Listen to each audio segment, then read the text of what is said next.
So this is my clown bike. It's only maybe about 2 feet off of the ground. As you can see, I'm about 5'10". It's very small.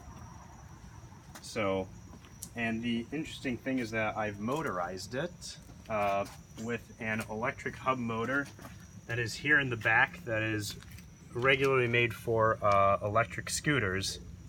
And it's a 350 watt motor running off 48 volts that can go up to about 28 miles an hour, which makes it very unsafe but a lot of fun.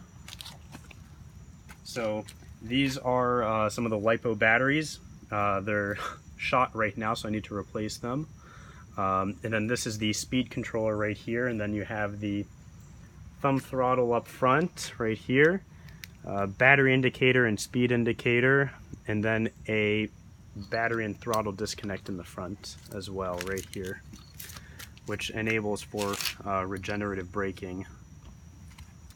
And that's most of the bike, and then I just have a little license plate in the back. That way it's legal.